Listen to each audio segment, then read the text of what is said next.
Et bien le bonjour tout le monde, c'est Rémi Modélisme du 59.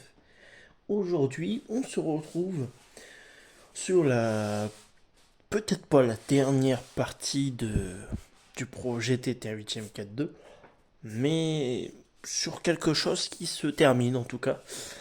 Hein. Donc, parce que j'aurais sûrement d'autres choses à revoir sur la voiture avant qu'elle fonctionne bien. Mais là, pour le moment où on en était, vous pouvez le voir, là j'ai les bavettes. Parce que bon, j'ai réussi à...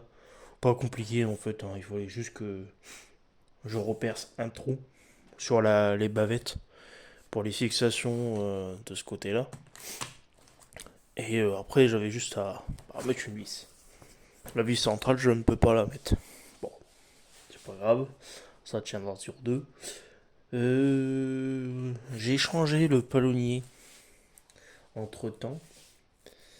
Du coup, parce que j'avais ce palonnier là en aluminium, mais il était un peu court.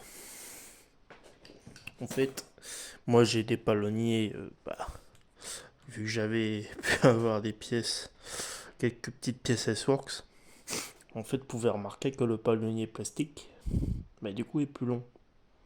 Pas de grand chose, mais un peu plus long. Mais ça change tout. Ça change tout, en fait, ça permet que j'ai testé avec le palonnier en alu, et ça permet que du coup, la direction, elle prend bien ses angles, en fait. Hop, on peut porter comme ça, je pense. En fait, grâce au palonnier plastique, la direction vient mieux, tourne mieux en fait. J'étais un peu bridé. Donc bon voilà. Donc là, on va installer le variateur et les amortisseurs. Et puis ça sera tout. Ah oui, aussi, en entendant, j'ai mis la platine bas haut, supérieure. Bon, les trous ne correspondent pas au support moteur, hein, comme je vous l'avais dit, que je devais refabriquer une pièce. Donc ça sera aussi un truc en plus. Pour ce qui est des amortisseurs, je vais pas les refaire, je les avais déjà refaits, même si je pense que je devrais sûrement les revoir. Mais vu que j'ai mon X-Ray 2016 en thermique, je lui ai piqué ses amortisseurs. Vu que pour l'instant le thermique ça sera pas tout de suite. Ce qui est bien avec ces amortisseurs là, comme c'est du 16 mm, je vais pouvoir régler tout ce qui est piston, les ressorts. Bien sûr, les membranes. Sur les membranes, ça se change. Il y a aussi un réglage sur les membranes d'amortisseur. Je ne comprends pas encore tout sur tous les réglages modernes de maintenant. Et bon, voilà. Donc là, ça permettra d'avoir un réglage plus précis avec de l'huile. Parce que malheureusement, sur les amortisseurs 15 mm, on ne peut pas changer de piston. Je ne sais pas quelle marque pourrait avoir des amortisseurs en 15 mm et qui en aurait plusieurs. À moins d'avoir, bien sûr, les pistons option non percés. Mais comme moi je préfère pas les percer moi-même les trous, mais je suis pas un expert pour faire ce genre de choses. Bon voilà. Donc ça permettra d'avoir des amortisseurs différents. Sachant que là, je sais plus ce que j'avais mis, mais je crois que c'est l'huile d'origine en fait de la voiture, des amortisseurs. Du X-Ray 2016. Donc c'est plutôt souple, comme vous pouvez le voir. J'avais juste changé le piston. Un piston pour une utilisation mixte terre, circuit multi-surface. Et en fait, c'est vachement souple par rapport à l'avant. Ici, on est un peu plus raide. Après, le ressort, il y a aussi, hein, pour le coup, hein, faut pas oublier. Mais il est un peu trop dur, à mon goût. Donc, ça sera à voir pour mettre peut-être les amortisseurs X-Ray. Pareil pour ce qui est de l'arrière. Hein. Ils sont plutôt mous. Peut-être trop mous, mais à voir. Donc là, les amortisseurs Opitec. Et ils remontent. Je suis embuté en plus, hein, je l'avais monté sur la voiture et je suis embuté quasiment au niveau de la molette. Et je suis trop liquide, trop souple. Donc voilà. Permettra de voir aussi avec des X-rays. Ça sera mieux. Ça sera beaucoup mieux. Donc voilà. Bon, je vais vous faire l'installation des amortisseurs Obitech. Et après, ça sera le variateur. Et après, bon, on aura fini. Donc voilà. Allez, à tout de suite. Alors bon, on se retrouve. Hop, du coup, j'ai récupéré mes vis. Des gros. Des rondelles pour bloquer. Et bon. Ça, c'est pas grave, je m'en fous que ça soit planqué. Je vais me mettre comme ça. Parce que j'ai la flemme de retirer le capuchon en plastique ici. Parce que déjà que c'est. Comment je suis fatigué. Voilà. La rondelle. Les gros. Normalement, le mieux c'est de mettre un écran stop, mais j'en ai plus. Donc, du coup, ben, ça sera ce type d'écran. Stop, mais non épaulé.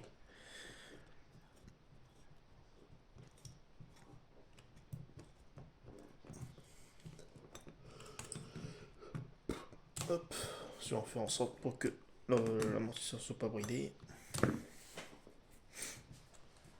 Et on va mettre sur le trou extérieur. Hop, voilà, tournevis, enfin 16.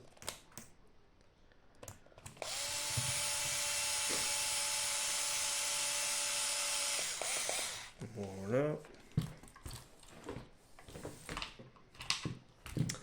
La deuxième.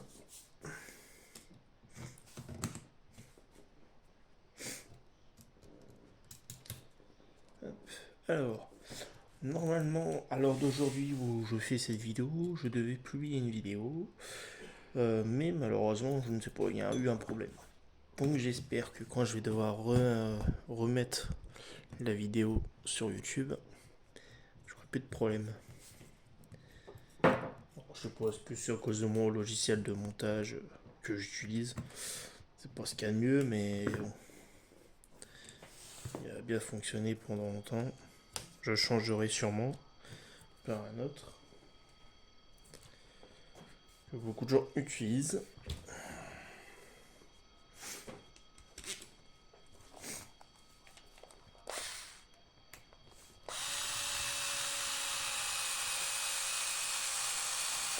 Voilà pour l'avant. Bon là on n'a pas de débattement quasiment.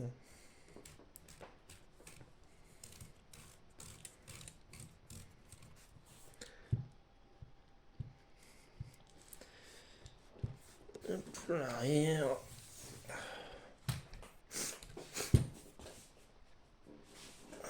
Alors, l'arrière. Tac.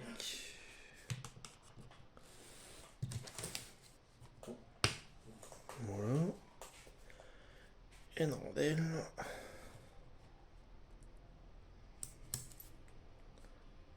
Un écho. Il n'y a pas de place. Avec ce montage là, il n'y a pas de place.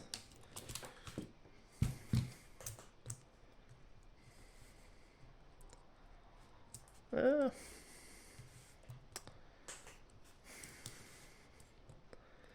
Et après, pour ce projet, il va falloir que j'investisse dans un combo. Soit je prends un combo, je pense que je prendrai un combo brushless un peu pro, on va dire, à souder. Ou alors je prends du version plug and play, comme j'utilise actuellement sur la voiture. C'est ça, voilà. Hop, qu'il n'y a pas de place. Ah, bon, une clé. Alors c'est une clé Tamiya. Ils sont pas très costauds. Pour régler les billettes, c'est pas le top. Il y en a, je sais, je sais qu'il y en a qui va dire mais non, c'est très bien Tamiya. Oh, je le conçois, ça marche bien. Mais les outils qu'ils te fournissent dans les voitures, des fois, enfin dans les kits options, dans la clé, moi j'aime pas. Avec les billets de Tamiya, ils sont bizarres.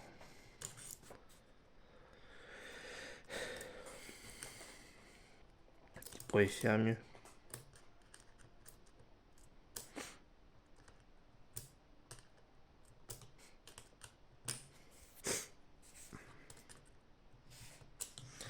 Hop, faut que je revoie aussi. Puis refaire mon tournevis à douille pour les 0,5. Combien avait lâché. Enfin, c'est pas qu'il avait lâché. C'est que la douille. En fait, c'est la tête, enfin tout ça là. La vis qui maintient la BTR, enfin le truc là, les BTR. Bah en fait elle est foirée, donc c'est de l'aluminium assez souple. Même d'ailleurs, en même façon, le problème c'est que si on veut acheter des outils, des très bons outils qui tiennent dans le temps, bon, malheureusement il faut payer assez cher. Donc bientôt, il faudra que je vais bientôt investir aussi, pas tout de suite. C'est comme je dis, bah c'est pas donné non plus. Je crois que j'ai cru voir, c'est le double du prix de 4 tournevis MIP par exemple. Apparemment, les MIP ils me fonctionnent très bien. Beaucoup de personnes les utilisent, les Américains, tout ça, forcément. Je veux dire. Mais beaucoup de gens les utilisent ces outils-là. Et je crois que c'est 50 balles pour 3 tournevis. Les 1, 5, 2 et 2, 5. Je qu'on utilise le plus quoi. Pour le 3 en général, on s'en sert jamais. Peut-être sur les grosses échelles, mais c'est tout. Donc bientôt, j'investirai dans ce type de matériel. Hop, pareil. Hop. Bon, lui, je vais le mettre sur le trou au milieu. Ou pas, je sais pas en fait. Si, on va mettre sur le trou au milieu. Hop.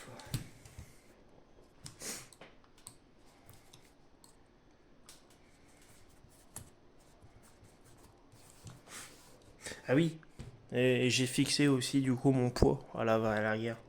Je sais pas si vous avez dit c'était quoi comme poids que j'ai utilisé. Je pense pas. J'ai utilisé un contrepoids de petit ventilateur sur pied. Petit ventilateur de table en fait. Et vu que j'avais ça, il y en a un qui était tombé en panne. Bah, du coup, bah, j'ai démonté pour essayer de réparer le ventilateur. Ça marchait pas, du coup, bah, j'ai récupéré les poids. Je savais bien que ça allait me servir un jour. Bah, je voulais m'en servir pour le crawler. Mais pour l'instant, le crawler, je sais pas quand je vais pouvoir le remettre en route. Malheureusement.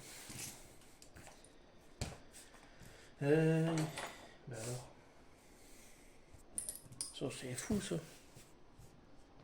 Ah, il y en avait pas un qui était coincé dans le triangle. Si.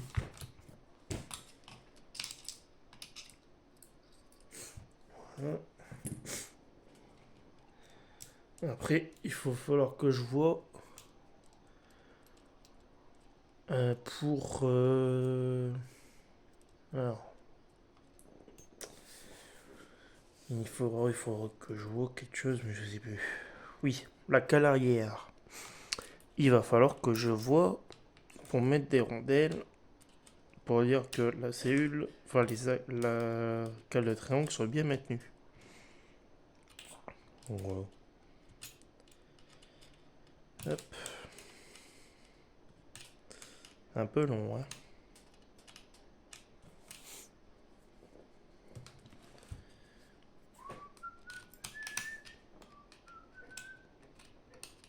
Ce sera plus rapide, ça va être le variateur.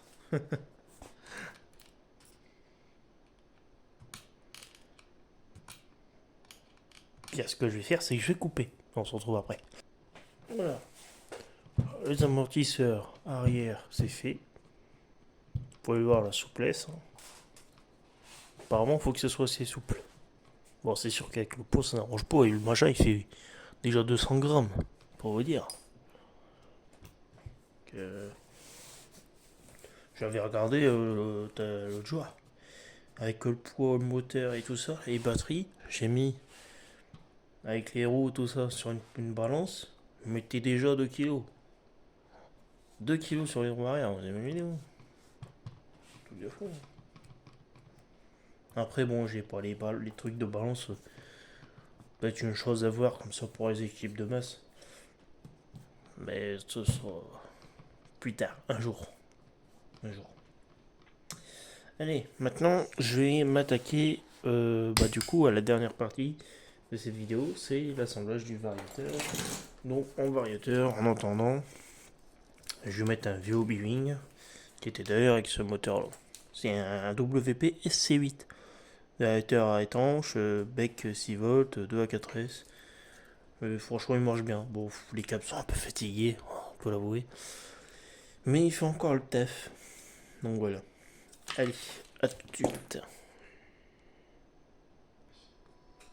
Alors c'est parti. Je vais installer le variateur. Mais avant, je vais mettre le câble hop, dans la boîte radio. Au moins ce sera fait. Que je sais pas si j'aurai de la place pour pouvoir le mettre après. Hop, voilà. Nickel. Hop.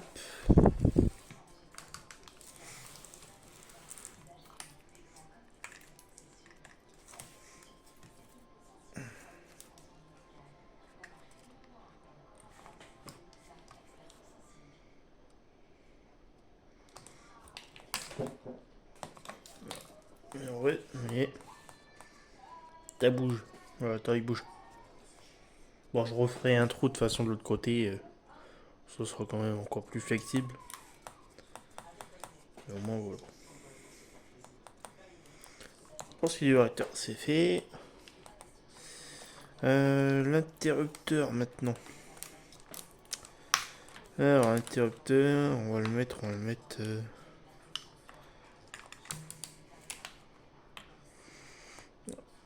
Juste décaler les câbles. Hop, oh, ça, tac tac tac, ça va là. L'interrupteur, il va passer ici. Hop.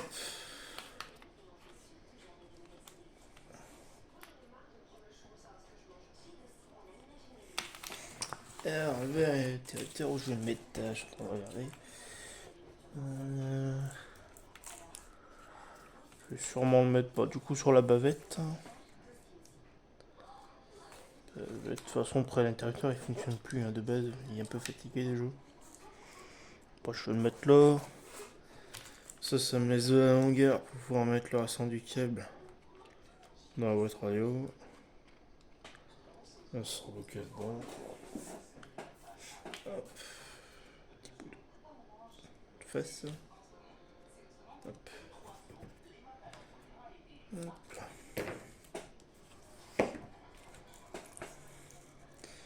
Oh, c'est plus qu'un petit bout, hein.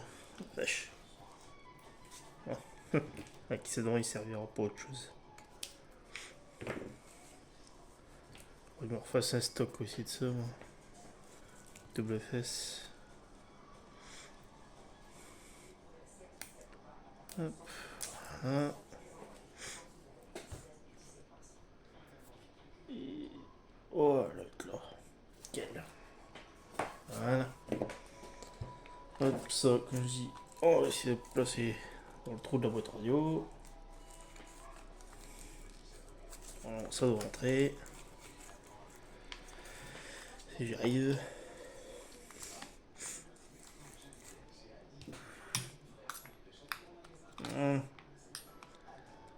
Et dedans.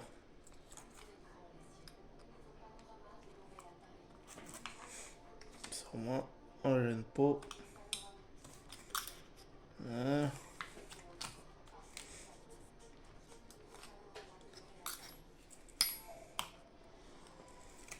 Tac.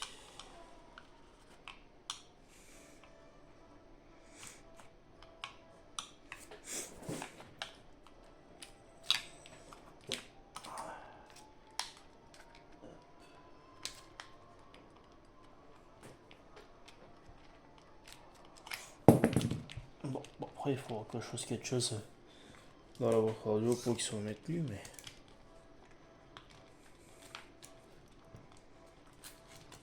Hop, voilà. Pour faire mieux. Ok, hop. On va faire une technique pour les câbles. Hop, on va faire torsader. Je vais torsader le câble de... Le câble. Hop. On enroule autour d'un axe. Ou d'un tournevis comme je suis en train de faire.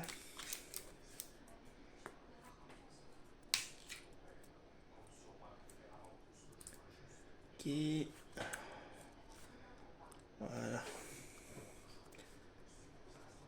Bon, le mieux c'est de chauffer, mais j'ai rien pour chauffer. On va faire chauffer manuellement pour mettre dans une certaine pression.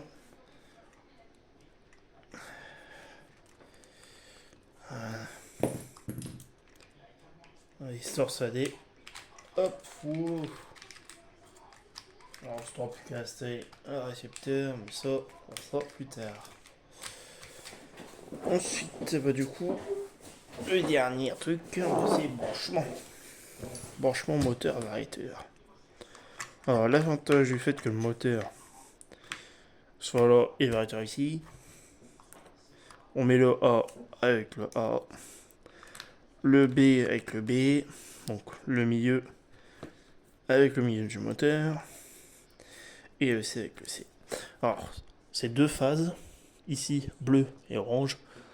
Le code couleur est bien sûr différent selon les marques. Les Shopee, c'est ça. Les deux phases ici, vous pouvez les inverser, ça pose pas de problème. Ici, bien sûr, ça ne marchera pas si vous mettez ailleurs. Voilà. Il ne restera plus qu'à mettre un collier isolant tout autour. Et ça ne bougera plus. Mais je peux en mettre tout de suite parce qu'il faut que j'aille en chercher dans le garage. Et qui fait noir à l'heure d'aujourd'hui où je fais la vidéo.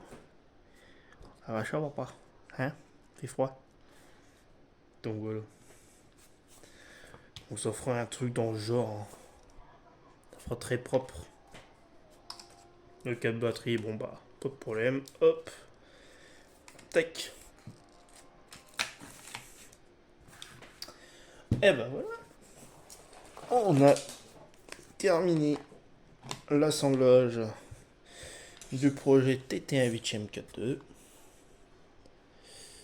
Les amis, donc le Hobbytech 4.2 se termine, en train de se peaufiner. Donc là on est sur pas la dernière vidéo, mais comme tu disais juste avant, sur quelque chose qui se termine. Donc voilà la bestiole. Alors bon, ici entre temps j'étais en train de voir quelque chose, donc j'ai mis une tourelle arrière. C'est pas ce qu'il va y avoir dessus. C'était juste pour voir ce qui ça se donnait. Donc voilà la bête. Donc prochainement, moi je vais revoir la partie arrière pour le cardan. Revoir au niveau du support moteur si je peux pas faire quelque chose, que ça, j'ai fait mes premiers essais, ça va pas. Donc voilà, donc j'avais fait du coup l'installation du variateur et des amortisseurs. Et sur la prochaine vidéo, ça sera sûrement les premiers essais, ou alors, vu que là vous pouvez le voir, juste ici j'ai la platine. Donc ça je vous en ferai une vidéo un peu plus détaillée ce que j'ai fait dessus. Mais ce que je peux vous dire c'est qu'en fait ici j'ai disqué. En fait j'ai disqué ces parties là et je l'ai plié. Je l'ai tordu. Donc on voit pas vraiment à la caméra. Mais du coup voilà, donc là je vais pouvoir réinstaller les trains roulants à boules. Et il y aura quelque chose aussi que je vais travailler là-dessus. Je vais changer les fusées. Je vais voir pour passer des fusées S-Works pour gagner un peu en angle de direction. Après ça sera des essais que je ferai sur la piste. Je vais déjà tester ces pièces là. J'essaierai mon système à rotule. Donc voilà. Donc les amis, je vous laisse. Je vous dis à très vite pour de prochaines vidéos. Ciao ciao.